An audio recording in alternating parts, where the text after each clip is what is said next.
Welcome back to part 2 of chapter 4, What Everybody is Saying, an ex-FBI Agent's Guide to Speed Reading People by Joe Navarro. Ventral denial and ventral fronting. These torso displays that reflect the limbic brain's need to distance and avoid are very good indicators of true sentiments. When one person in a relationship feels that something is wrong with the way things are going, he or she is most likely sensing a subtle degree of physical distancing in his or her partner.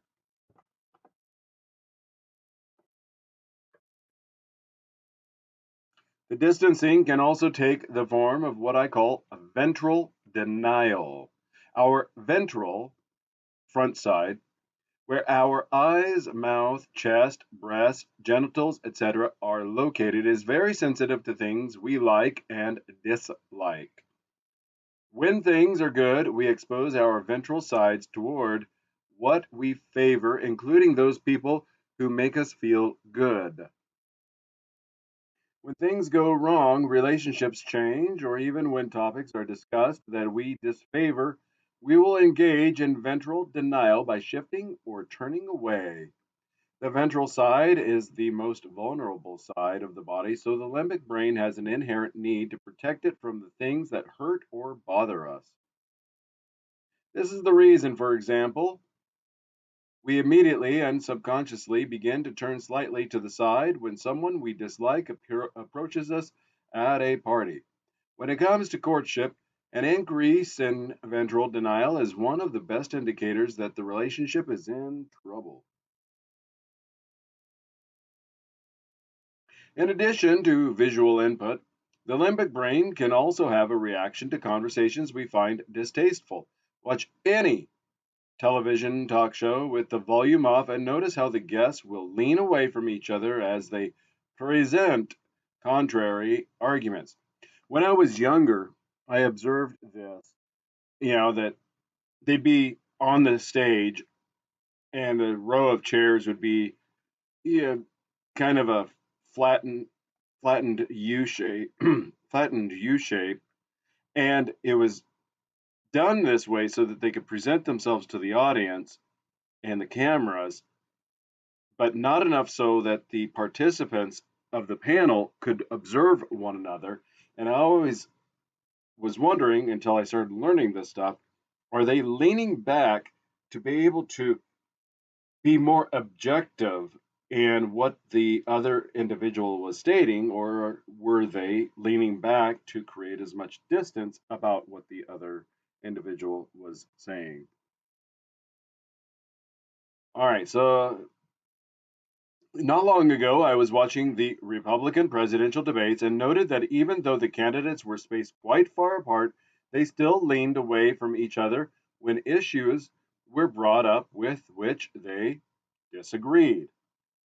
Now, there's a famous video clip of Richard Nixon doing a version of this where he is dealing with the allegations of, the corruption allegations.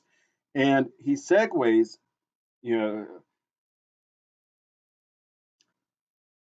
there's a dog, and if I'm not mistaken, the dog's name was Checkers. And he goes on to describe how his daughters were very attached to this dog, and that if somebody felt that that was inappropriate for someone to have donated this dog, then, you know, let it be because, the girls love this dog. And then he goes on to say, and this, I'm, I could be mistaken. Maybe these were two different pressers, but I believe it's in this speech where he says, and the American people need to know whether or not their president is a crook. Well, I'm not. And he quickly stepped back from, he took a literal, one or two steps back from the podium of which he was standing at the moment he said that, and may have even dropped his arms to cover his front side.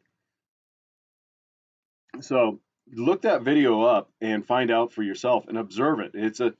It's very telling. And then the same thing, it's distancing language. And that ties into what I've alluded to often about forensic statement analysis. Distancing language, when President Nixon says, well, the American people need to know whether their president is a crook. Well, he's labeling the office of the president. And then he goes on the individual. And then in the 90s, the mid 90s, we had President Clinton doing the same thing. I did not have relations with that woman. And then he turns while sitting, but turns his body. Yeah, Monica Lewinsky. Yeah. So again, as Mr. Navarro is stating, look at these political things. You can find whether somebody is, what they're really trying to say about this stuff. So let's get back into this, and we can cover more of it. The opposite of ventral denial is ventral exposure, or as I like to call it, ventral fronting. We display our ventral sides to those we favor. When our children come running to us for a hug, we move objects, even our arms, out of the way so that we can give them access to our ventral sides. We ventrally front because this is where we feel the most warmth and comfort. In fact, we use the phrase turning our back to express negativity towards someone or something. Again, freezing somebody out. Think of that Star Trek episode when Worf accepts blame for that his father was the traitor, and all the other Klingons there turn their back on him. They freeze him out. They socially ostracize him. Discommendation, I think they called it. That's what this is describing. We use the phrase turning our back to express negativity towards someone or something because we offer our ventral sides to those we care for and our backs to those we don't. Similarly, we demonstrate comfort by using our torsos and shoulders to lean in the direction of that which we favor. There's that saying, lean into it. In a classroom, it's not unusual to see students leaning forward or toward a favorite teacher without realizing they are bent forward. You might even observe this in your own interactions when you are telling a compelling story or listening to somebody's compelling story. You're going to lean into it. If it's boring or if they're telling you off or something, you're going to lean away or turn away.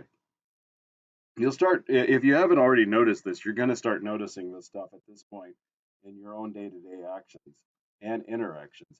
It's not unusual to see students leaning toward a favorite teacher without realizing they're bent forward almost out of their chairs, hanging on every word. Remember the scene from the movie Raiders of the Lost Ark when the students were leaning forward to hear their professor? Yes, and I remember the woman student having written on her eyelids, I love you, or something to that effect. But yes, they were engrossed and enraptured in his definition of Paleolithic being old stone and Neolithic being new stone, and or maybe that's the third movie. I don't know. It's been a while.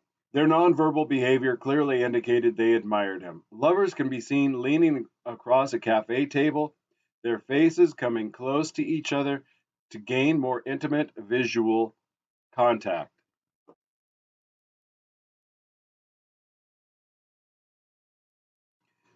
The, they front their ventral selves toward each other, exposing their most vulnerable parts. Also, if it's an intimate encounter, their interlocking parts is one way to think about it. This is natural evolutionary response of the limbic brain that has social benefit. Now keep in mind, this is part of the survival thing because as I quipped about interlocking, what is the basics of survival? It's to um, it's to thrive by consuming calories and to procreate, to pass on your genes to the next generation. That's essentially it. Be as high up on the predator scale so that you're able to survive longer, consume what you can. The more variety of calorie consumption that you can achieve, the more likely you are to adapt and survive to changing circumstances. But the one thing that we can't change, no matter how much it's been in the last 10 years, it's been trying to be argued otherwise. If you don't have the interlocking parts, there's no procreation, which means that your species won't survive if it can't produce. All right, so by moving closer together and exposing our ventral weakest side when we like someone or something, we show that we are giving ourselves in an unrestrained manner, reciprocating this positioning by mirroring or isopraxism demonstrates social harmony by rewarding the intimacy and showing it is appreciated. Nonverbal limbic behaviors of the torso, such as leaning, distancing, and ventral exposure or denial, happen all the time in boardrooms and other meetings. Colleagues who share a similar point of view will sit closer together, turn more toward each other ventrally. This ties into the expression a unified front. Growing up in a two-parent household, you would see a unified front of the mom and dad saying, "This is what is expected of you, our child," and they don't need their arms linked. You just knew by their stance that they were unified and they were not going to budge. And you can see that as described with the boardrooms or in peer groups if you're being frozen out, having that where they're turning their back on you, perhaps, that there is an action or an inaction that you have done which prompts them to create that unified front to say, hey, this is not appropriate. Um, Back, what, 15 years ago, interventions were all the rage. We need to stage an intervention because you're binge watching Netflix way too much and posting about it on social media, or the absurdity of interventions.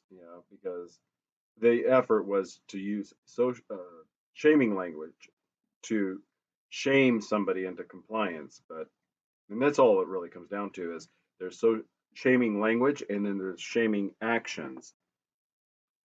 So be aware of that. You observe it. It's a power dynamic, and who holds the cards, who dictates the tone in these interactions.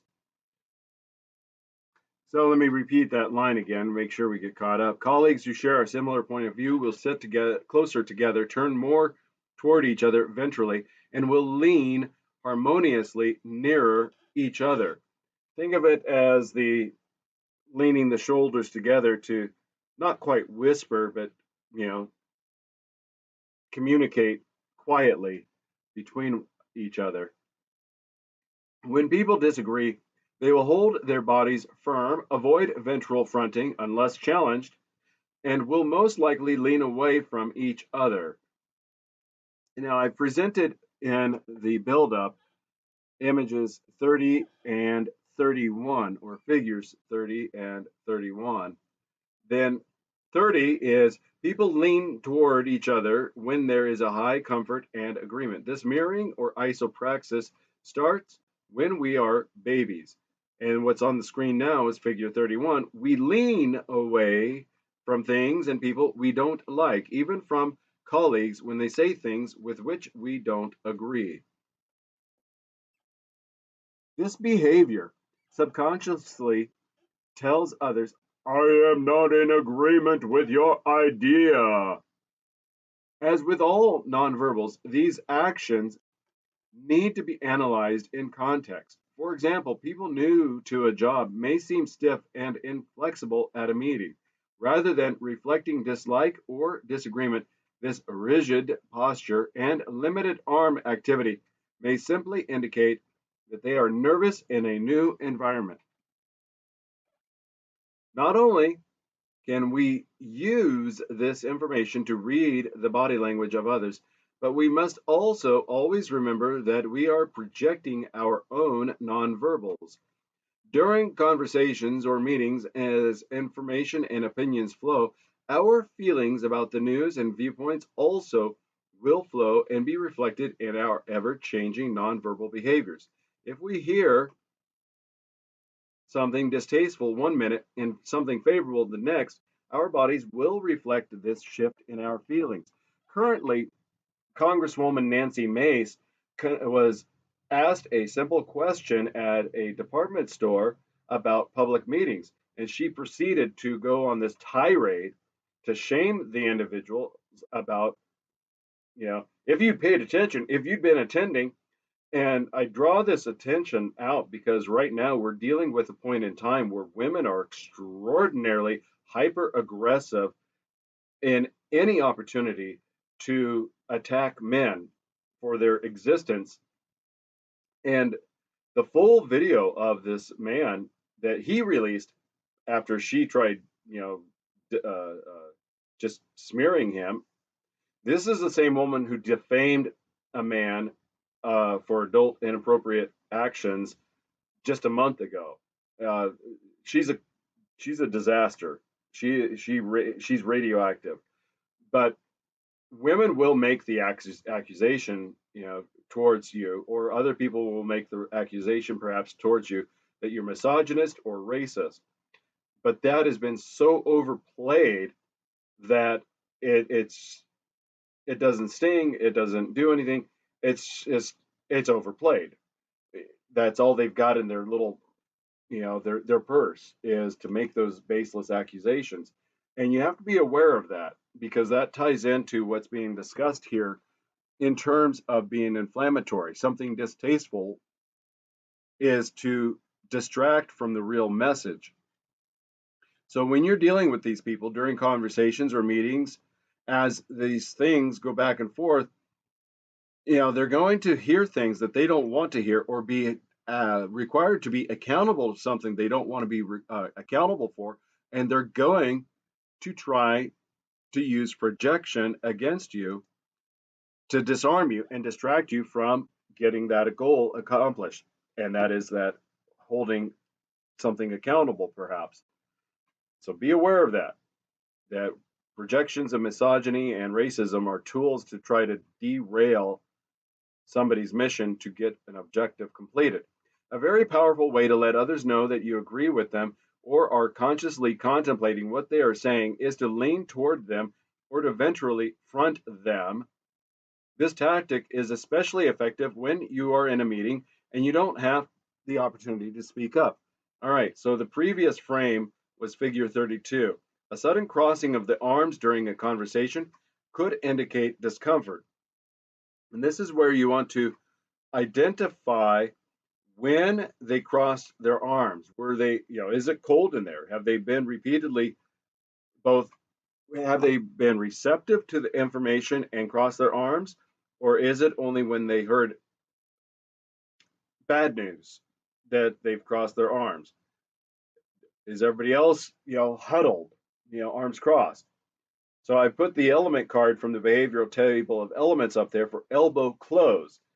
Your elbows are closed into your body to protect you, and your arms are crossed to block any attacks towards your soft underbelly. All right, so the next area is the subchapter of the torso shield, which we'll come back to.